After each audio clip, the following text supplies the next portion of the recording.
Hi, it's me. Listen, I got a gripe. And the first gripe is I do apologize. I guess it's not a gripe, more of a note. The birds outside. They're squawking. It's very nice outside. We've been under the weather here. So my first gripe is the goddamn birds. Stop chirping. No, I'm just. Do you feel like your kids, because you have kids, you get a get out of jail free card for everything that you do? I'm asking you guys, do you think, like, let's say, for instance, I am traveling, okay? I am traveling by myself. I got my little mochaccino in my hand, girl. I got my one carry-on, my cute little bag, girl. I get on the airplane. I am single, so I have picked my seat, mama. I know where I'm going, what's happening, what's going on, because I am just taking care of myself.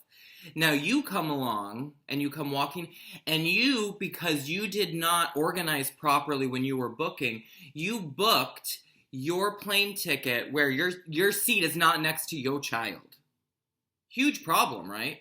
They shouldn't even, honest to God, airlines shouldn't even allow this. If you cannot book next to your child, airlines should be like, you cannot book. Because what happens here, because guess what I'm going to say? No, you are not taking my aisle seat that I need because I pee about 10 fucking times on a plane, okay? But you don't need to know that. It's none of your business because guess what? It's my life, not yours. But somehow I have to have a conversation every time with someone who did not book properly, who did not book their seats properly, and that are like, would you mind switching seats? Would you mind switching seats so I can sit next to my son? Yes, I mind. Yes, I mind for your poor planning. I don't have kids. You know, we've all made our choices. I like to say this to everyone that's had children that complains about having children because you guys do. That's the other thing. You guys chose to have these children. Now say, is there a couple people that maybe perhaps got raped and didn't want to have the kid? Sure, fine. Maybe you were even raped by someone or taken advantage by someone and you don't even fucking realize it. I could see that as well. If you'd like to know more about that, there's another episode about that. But you guys, just because you have kids does not make you a priority in things. Baby showers. This is the rule that I've heard. You get one baby shower. Uno. One time. When you have a second child, you don't get to have a second baby shower. I thought the rule was you only fucking tortured people for presents the first time. But now, because if you're having a different sex, that's like the loophole. Well, guess what? Fucking male and female is just a construct, so it's all fucking bullshit anyways. Because guess what? Your kids may grow up. They may be non-binary. They may be trans. I am so over these fucking gender reveal parties where you sit there and show blue for boys and pink for girls. But I digress. Listen, just because, like, the other day, something happened where I was I'm going to say this very loosely, just in case people are listening. I had to go to a class that was required, or maybe not required. I don't know, okay? And then I was told during that there was going to be a baby shower at the end. I said, no. You are not, for someone at the shower, you are not going to take me hostage for a baby shower. This is what I also think is so comical about the drag ban. There's no evidence about drag queens fucking your children, okay? You cannot find anything online, yet they're attacking drag queens constantly. But we are a group of people, drag queens, queer people, non-binary people, trans people, for the most part, we hate your fucking kids. Now, you may find some lesbians that love fucking having children, sure. Okay, great. You may find some fucking faggots in West Hollywood that would love to have children too. Sure, they want to sit there and become the American dream, whatever the fuck they want to do. I don't give a fuck, okay? But just because they don't speak for all of us, okay? I tolerate children. I do. I tolerate children. And I remember my aunt one time, Aunt Mel, shout out, girl, if you're listening, love you, baby, my favorite aunt. She told me one time, you were a child once and someone changed your shitty diaper once too, so you need to help out and change other people's shitty diapers. And you know what? I don't agree with that. I don't agree with that because guess what? Guess What? I didn't ask to be here, girl. I did not ask to be here. So therefore, I did not ask to be a child. I did not ask to be an infant. I did not ask to be a teenager. I did not ask to be raised the way I was raised, girl. Okay? I am a victim. A victim of children. Let's just stop this rhetoric around queer people wanting to love on your children and take them into the bathroom. Listen, if I go into the bathroom, the last fucking thing I want to see is a child while I'm taking a shit. One more thing about kids, and we're going to go on to the next gripe, because I do have a couple gripes for this week. And I do apologize not having something out last week. I did put a whole episode together, but that episode ended up on the cutting room floor because I did not agree with some of the things that I said. And guess what? It's my motherfucking show, so I get to do what I motherfucking want to do. Hold on. One more thing about kids. Kids in salons. I'm going to tell y'all a little fairy tale. One time in this salon called Ritual Salon and Spa in Las Vegas, it is no longer there because the owner, although knows how to run restaurants, and she has lovely restaurants, Jennifer Frederick. She has lovely restaurants across Las Vegas. Rise and Shine is one of them in Southern Highlands. Fantastic. If you're ever in Vegas, you're in the area, breakfast spot, it's fucking mwah. But Jennifer did not know how to run a motherfucking salon, and so the salon went down the hill, down the drain, girl, down the ugly drain. But while I was residing at this lovely Ritual Salon and Spa, a customer, not of mine, brought in one of their children. I don't know. The child is probably like 4, 8, 12. I don't know ages with kids, okay? It was talking and walking and being a nuisance. Well, we had this dripping waterfall in the middle of our salon, like in our shampoo area. It was beautiful, and it was just dripping. It had this huge, like, base in the middle. Guess what happened? Take a wild guess. That little shit fucking went into the hole. We had to grab him out of it because the hole caved in and he went far down like a well, bitch. This kid fell. And guess what? This is where I get so bamboozled by it all. The parent didn't act at all shocked or anything. Was like, oh my God, get out of there. Come out of there. You know, when you bring your kids into a salon, you are doing such a disservice to the people around you. I get that maybe you want to spend hundreds of dollars on your hair and be tortured by your children. I get that you didn't plan out a babysitter. I get that. I don't know what it is. But if you bring your kid, you are ruining the experience for other paying members in the salon. You are ruining the experience of the highly trained hair professionals that are not trained to take care of your children. They're not trained to take care. They're trained to do hair. Okay? So what happens when I'm sitting there doing a color correction and there's a little shit box fucking running around screaming and hollering through the salon, girl? I get taken out of it. When you bring these kids into a salon and they're not getting serviced and you are only getting serviced and they're running around like maniacs, you are a problem. It is not the kid. It is the parent. And you know what? It's always the parent. I'm sitting here talking shit about the kids. No, if your kid is acting an ass in public, it is a direct reflection of your parenting. Direct reflection of your parenting. Let's get into the next gripe, girl. So it was announced yesterday that the new American Horror Story Season 12 has been cast and filmed, or is filming, and the new star, so we went from lovely Jessica Lange to Sarah Paulson to Angela Bassett, honey, darling, to Lady Gaga, girl, yes, we're bringing all these people in. Back to Sarah Paulson, honey, we brought in a little Kai Gerber. I worked with Kai Gerber. Mama, there was nothing happening anywhere, and I do think this is why we have now picked Kim Kardashian to be the star of American Horror Story Season 12. Now, I do think this is the reason why. I mean, it's obviously not because she's this fantastic actor, and it does kind of show that American Horror Story isn't looking for the next great actor. They're looking for what's going to get them the views, baby.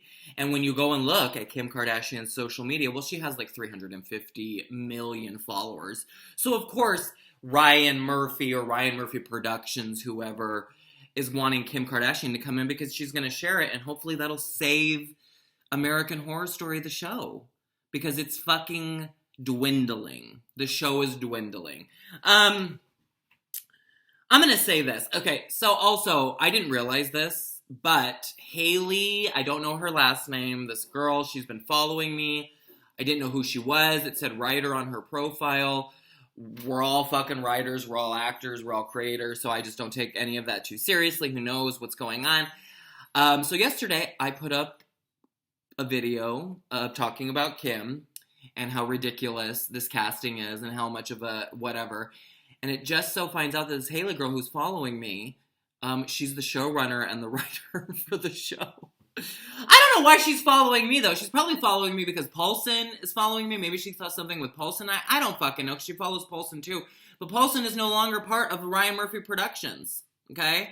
And you can, I mean, I know more information about that, but who gives a shit, really? But if you want proof, go to fucking Ryan. First of all, Ryan Murphy isn't on Instagram anymore. He deleted his profile, so you can't check that way. But if you go to Ryan Murphy Productions, the only remnants of anything Ryan Murphy that's verified on Instagram, you will see that Sarah Paulson follows them and they don't follow her. You can also see, if you scroll down, there used to be Linda Tripp stuff. There used to be American Horror Story Season 10 stuff. They have deleted any remnants of Sarah Paulson off of Ryan Murphy Productions. So we've gone from this Emmy, right? Does she win Emmy? Golden Globes? She's won awards, girl. Sarah Paulson has won awards. I've been on set with her. I can attest that she deserves to win these awards. She is an amazing actor. But she's Ryan Murphy Productions, no more. And Kim Kardashian now has taken the supreme Sarah Paulson's place. I mean, what a fucking pick, you dumb fuck, Ryan Murphy. Let's get into this fucking episode.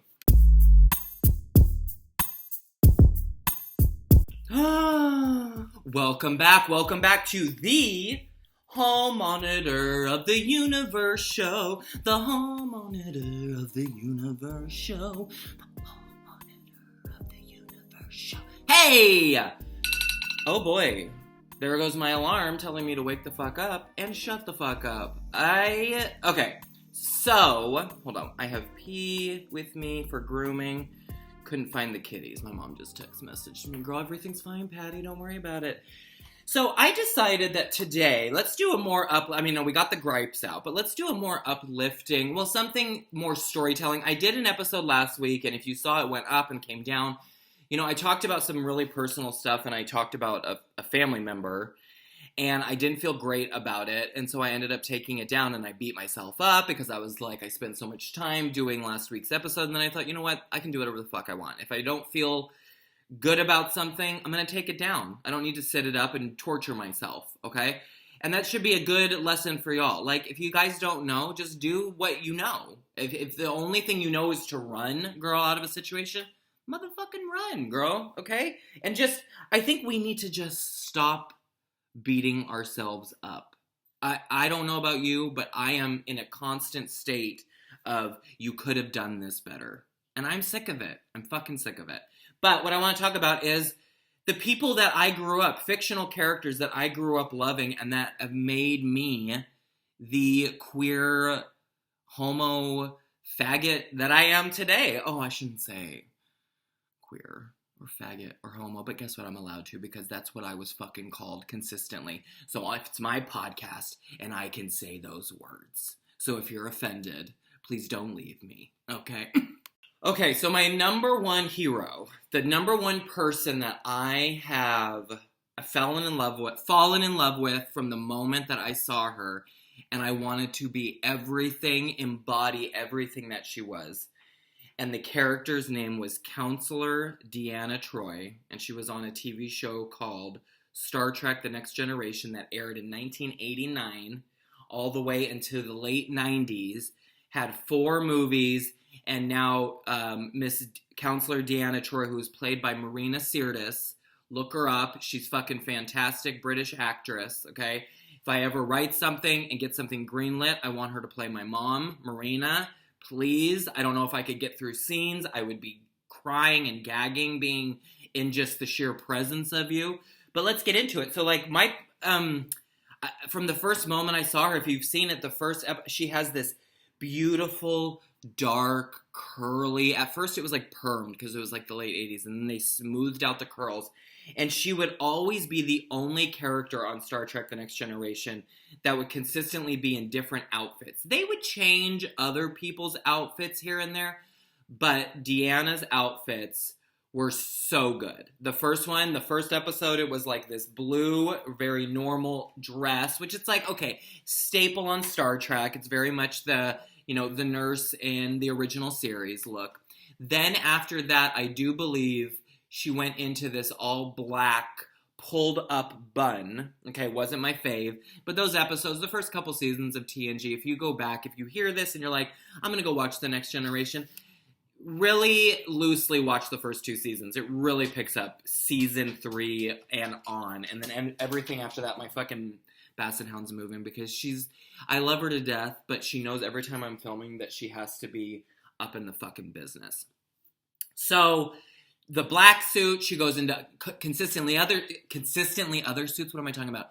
Always having different suits. So then she had this and she had these great clavicles, girl. These great clavicles. So she started to wear these low cut, very tight, cinched in. Her hair pulled up at curls cascading down, and this huge bejeweled band, girl, my favorite. I remember I grew up in a city called Boulder City, right outside of Las Vegas. So this teeny tiny city. It's not a nice city to queer folk, okay? Especially in the 80s, 90s growing up. But I so badly wanted to be her for Halloween, and I would ask, because my Nana and my mom were both seamstresses, or they knew how to sew, if I could, I want to have one of her suits, and of course, in the nicest way possible. I mean, other parents would be like, my son's not a faggot! What are you talking about? My parents didn't do that. They were very much like, oh, you can't do that. I mean, nowadays, maybe they would totally do it. I don't know about my Nana, but my mom would for sure. But as a kid, I get it. They're protecting me. They don't want me walking around looking like Counselor Deanna Troy in Boulder City, Nevada. Okay, I get it. But another thing about the character Counselor Deanna Troy is that she's a Beta Z, which is a telepath. Now, in the show, it doesn't make a lot of sense. They didn't make her powers very clear, because sometimes she'd walk in and be like, I can't sense anything, and there's people everywhere. And then sometimes she'd walk into the bridge, and fucking on the other ship, she's like, there's a presence, a dark presence on the other ship. It's like, what?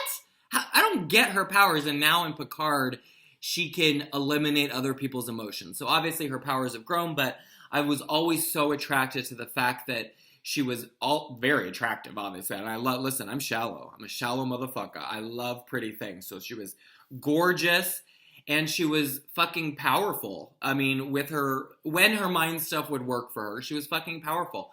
The best episodes were her specific episodes where they around Counselor Deanna Troy. I remember one episode, because she is a lieutenant commander. I'm sure some of you are like, who the fuck cares about this? But she is a lieutenant commander. You never really know, because she's always the only one not in the military uniforms. But one of the episodes, she ends up having to be the captain during an emergency. Oh my god, it's so good. Another episode, she gets possessed, and she takes over the whole fucking ship, girl, in her jumpsuit and fucking curls, bitch, just shooting the captain, shooting Data, oh no, Data's on her side. But girl, it's too good. It's too good. Marina Sirtis, Counselor Deanna Troy. I remember that my ex, Ronnie, was going to pay for me to see her at a Star Trek convention when they were in Las Vegas for the 50th anniversary. So he was going to pay for me to go meet Marina. And I had a full-on fledged, as he was going to pay for it. It was like $300 to get an autograph and take a picture at a Star Trek convention. And I full-on started to cry, hyperventilating, thinking about meeting her. So that's where I'm at with Marina Sirtis. If you do see this, which she won't, Marina, I just hope you know that there are so many people that you have moved. Even from working on Picard the one day in season 1, I remember meeting one of the girls that was your stand-in, and she didn't know, not to be anything, but she didn't really know who you were. But I was like, wait a second, did she look like this? Did she look like that? Yeah, we were in this home. I was like, oh my god, I was even gagging when people would tell me. I mean, I would fucking die if I was next to you. And I know your husband recently passed, so I'm so sorry, but girl, I'm loving seeing you on Picard. I was fucking pissed when you didn't show up until episode 8, but they're promising us you play hard in the next 2 episodes, and you fucking better play hard, because in my opinion, Marina Sirtis Counselor Deanna Troi, if they did not have her on Star Trek The Next Generation, they would not be nearly as popular as they are now. Marina Sirtis was such a huge key to telling a new Star Trek story. Her and Gates McFadden both, but Marina Sirtis for me, mwah, chef's kiss, baby. Okay, number two person that I am just in love with. What? Lois Lane. Specifically, Terry Hatcher in Lois and Clark, The New Adventures of Superman. Let me re-say that. Lois and Clark, The New Adventures of Superman. I don't know why, as I get older, I'm having a harder time talking. I don't get what's going on. But this show, I believe it's streaming on HBO Max. So if you want to watch it, I did try to rewatch some of the episodes. It's very hard because Dean Cain, who, you know, was part of the fantasy. I mean, Dean Cain back in the day, baby, you couldn't tell me nothing. Dean Cain was the fucking hottest guy in Hollywood. I would let him sit on my face after he took a diarrhea shit. Okay? That is so not true. I would not allow him to do that. But I thought of the joke. I thought, well, fuck it, I'll say it. And there you go. You're welcome.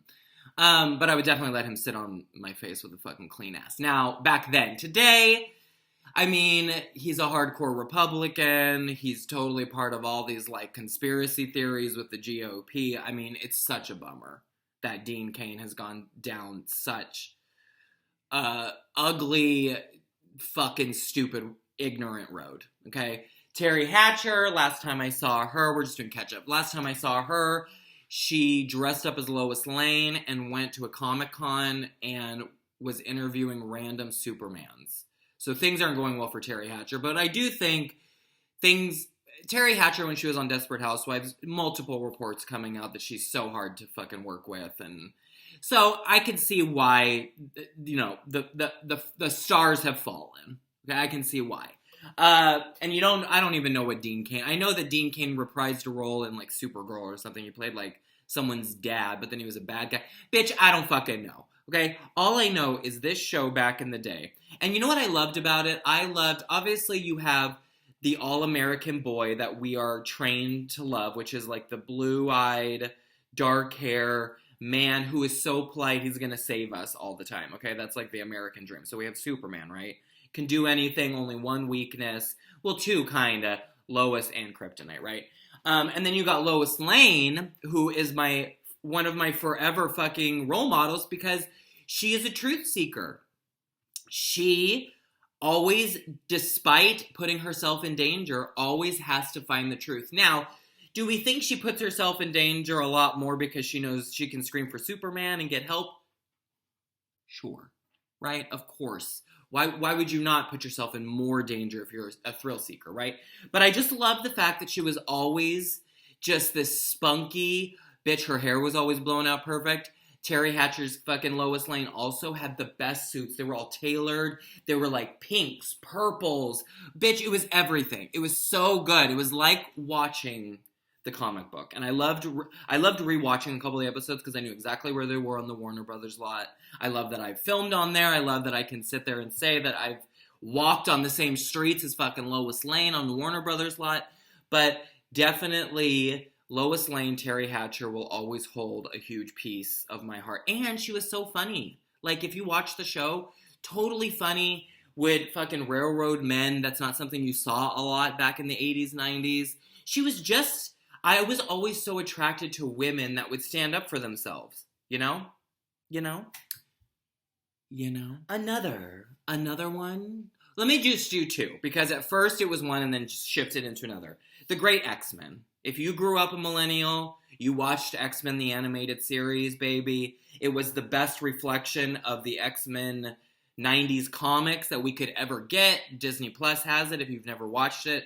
X-Men the animated series, go. From the 90s, they are redoing it. They announced that they're bringing back all those characters, so they are redoing the animated series, which I will get Disney Plus once that's out, and all the episodes are out to stream, but I'm not getting Disney Plus until then, and then I will catch up on all my other Wakanda Forever, all my other movies, mama. That's how I do things. But Jean Grey. So Jean Grey, and this is also Jean Grey, so I got this is the front of her costume. It's a phoenix. And if you're listening, I'm just showing my arm tattoo to the 20 folks that watch this on YouTube. So Jean Grey essentially is a telekinetic. She can read people's minds, and she has telekinesis, which she can pick things up with her mind. So she's very all-powerful. The problem with Jean and the way they write her in the comics is she has all these powers, but she doesn't have any confidence. So she's always stumbling in the background. She's always kind of fumbling. She's in love with the main character, Cyclops, but she just doesn't have any confidence. She has these great powers and zero confidence. And this is also a storyline that you see a lot, like Stranger Things. It's the same fucking storyline. You guys are watching. You guys are all thrilled by this telekinetic girl that is becoming all-powerful, but that doesn't believe in herself. This is totally a story that was taken over and over and over. You're seeing it in that show with who played Juno. I know he's trans now, but that show with those superheroes, Elliot Page, same powers. He also I haven't seen recent episodes, flies up, turns into fire. So also with Jean. So what happens with Jean, I'm getting ahead of myself, but what I'm saying is the storyline of Jean Grey has been recycled throughout Hollywood history now. It's a storyline, a girl, telekinetic, no confidence, has all these powers. Girl, it's been told a million times. Now I'm getting off track. I gotta look at my notes. Hold on one second. So in the comics, through an event in space, Jean is possessed by something called the Phoenix. Now this gets very confusing in the movies. Okay, it's very confusing because we see in the X-Men movies from the beginning, we see Jean becoming the Phoenix by herself in X2, and we see her we turn into the Phoenix and die at the end of the movie. Okay, so she's doing it herself. So I do believe there is a comic version where the Phoenix is just her powers, how she manifests them. She manifests them into a telekinetic Firebird. But then the other storyline that is also shown in movies in Dark Phoenix, which makes no sense because in Apocalypse, the movie before Dark Phoenix, she phoenixes out by herself and kills Apocalypse. Okay? And then we hop into the next movie, Dark Phoenix, who's played by Sophie Turner, same one as the previous movie. And now it's 10 years later, she's still not all powerful, and now the Phoenix Force comes into her. I'm like, what the fuck are we doing here? This makes no sense. But in the comics, this force that essentially created life, that flies around the universe, I don't know why, finds Jean as a host, possesses her, and she becomes the Phoenix, okay? Which is this all-powerful creature that is to protect the M-Cron crystal from this character that tries to take over the universe. In the comics, she encapsulates the crystal. Girl, I don't know what I'm talking about. I'm telling you guys X-Men shit. And then goes into the sun, kills herself, she's reborn, and this just happens consistently through the comics. She's been risen like 8 or 9 times, okay? She comes back all the time because she is all-powerful, and they can't keep an all-powerful mutant around all the time, because what would be the point? She could kill everybody if she wanted to. She could rewrite timelines if she wanted to. She could do whatever the fuck she wanted to, so they can't keep her around. But what I love about Jean, and the whole story about Jean, is that she was like an outcast. She has all this power. Like, I feel like with me, like, I feel like I'm so smart, I'm funny, but a lot of the times I get shoved down by certain things, and it's totally, like, self-esteem issues, you know? So with her, like, she's being told she has all these great powers, she doesn't know how to use them, she doesn't know how to control them, and then all of a sudden she finds this force that allows her to be full of rage and emotions and all this, and she's just, like, turns into this crazy bitch, and you know what? I fucking love it. I can get down with that. I could totally see the world pushing me and turn into this crazy fucking bitch. And I can also see as to why we don't have powers, girl, because you know what? I would love to have powers and want to be a good guy, a good gal. But I just know I would fucking kill everybody. Like, if I was a vampire, I would listen, if zombie or vampire all the way, girl. I would love it. I would thrive in all black, girl. I would thrive at night. I would look so fucking cool. But I don't think I'd make it because, girl, I would fucking eat everybody because I am that pig. In conclusion, I'm going to give you one more person that I saw. It was Tiffany Amber Thiessen. Valerie was her character on 90210. I don't know what the fuck was wrong with me. This is later on in life. But when I saw her with her big tits and her fucking blown out bob, girl, she looked so fucking cute in her crop top. And at the end of the first episode in 90210, when they introduce her character, she fucking goes to the, if I remember correctly, she goes to her window, opens it up, she takes a joint, she fucking lights it up, girl, and she is the bad girl. And I loved that. I don't know why I wasn't taught to love that, but when I saw Valerie Malone, I believe her last name is, on 90210, when I saw her and just how evil she was and how she was always just trying to get what she wanted, bitch, there was a part of me that was like, yes, that is what I want to be, who I want to be. But girl, it's hard being that person because guess what happens? The soul starts to come in and you're like, oh God, I got to apologize for that. Oh my God, I can't believe I did that. Why did I do that? Why did I say that? Oh, the worst, especially when you're out drinking, girl, and you've said shit and you're just like, oh my God, what did I do? Having to do those phone calls like, did I say something wrong? Oh my God, are you okay? Did I say something? Oh my God, I said that. Then hang up because you don't want to hear it. Listen, okay? That's the end of this episode. I don't know what we're going to call it. Icons, maybe? Oh my God, Mariah Carey! We're talking fictional characters, though. We did fictional. I'll do real people if this is like something great. But Mariah Carey is my number one non-fiction character that she could literally spit on my face. And I'd be like, anything else, Mimi? Like, subscribe. I love you guys. Please stop circumcising your men. The penis doesn't need to be circumcised. Look it up. Find some facts behind what I'm saying, but what I'm saying is true. You should not be mutilating your boys when they are children. Also, stop fucking piercing little girls' ears. They're not asking for it. Just because you want their fucking ears pierced doesn't mean their ears should be pierced. Okay? And the third, put your shopping carts away. Put your goddamn